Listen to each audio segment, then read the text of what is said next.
If I have a game releasing 3 months from now and I know that it needs maybe a year of work on it, what I as a developer will do, like what most developers do is they take they take the individual software developers, script writers, everyone, and they make them work for maybe like 16-hour days, 18-hour Yeah, days every single day. Like people don't go home to see their 20-hour days. families. Yeah, People have health complications. People just suffer so much, like mentally and physically.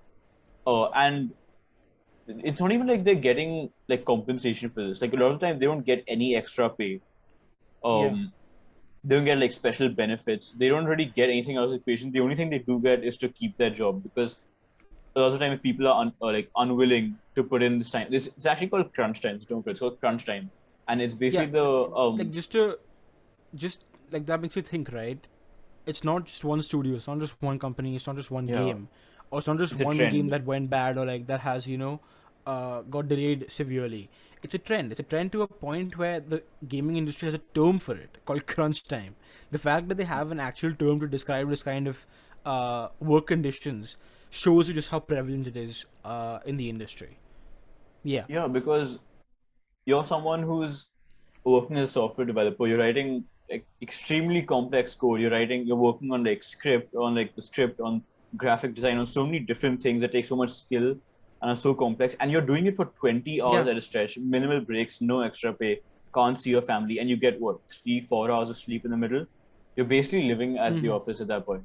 And it's really, Yeah, really hard. The games that we enjoy as fans are made with literal blood, sweat, and tears of the yeah, developers, and it's yeah. basically just It's this true. pattern of people getting exploited because of one, the developers' greed, obviously, but two, also because of the passion of gamers.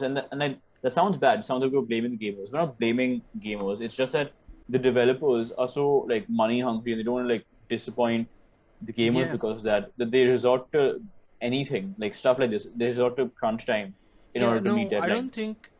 Yeah, I think it's not. See, I think anybody who works, just again, just my personal opinion, Yeah, anybody who works at the top like corporate positions in any company for that matter, a company's main job is to make money, and I think yeah, any concern that they have towards the gaming community is driven by profits, right? I'm not saying it's a definitely. bad thing. It's just how it is. The main motive is profit in the end of it.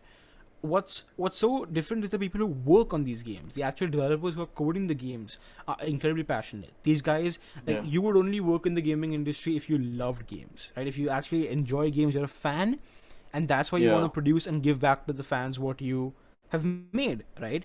These developers yeah, work on their games with insane passion just to show their fans what they can do. And this is like, it's a common trend. You'll see developers on Twitter, on Reddit, talking about their games in a very passionate way, and you can tell that they really like their games. You can tell that they're really proud of what they've made over here. And the fact that they take time out of their jobs to answer fan queries, interact with fans once the game is released, and ask the fans what they thought about it, it shows you how much they really care. And this attitude of the developers is exploited by the top ranking officials with crunch time, which honestly is a horrible thing that it's a horrible happens in concept, the industry. and it's actually something that drives a lot of people away from working in the video game industry. Like Saksham and I, like we said, we only want Yeah, to take like we originally like got interested in computer science, in programming, and all of that because we just love because video of games so gaming. much.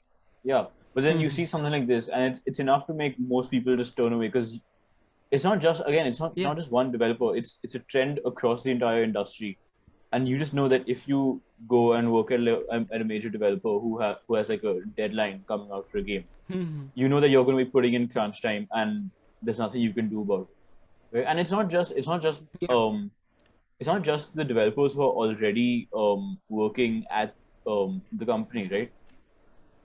These companies, like the developers as companies, hire people like maybe like a few days, few weeks, few months before the deadline, before the overwork deadline. them, It's just overwork them just mass like they do. hiring. Yeah, Yeah, mass hiring, overwork them like they do with the other software developers, and then they just and fire then them dump with them. no Yeah, compensation or anything. It yeah. it's extremely unfair and cruel on the part of the It's very developers. And exploitative yeah, environment.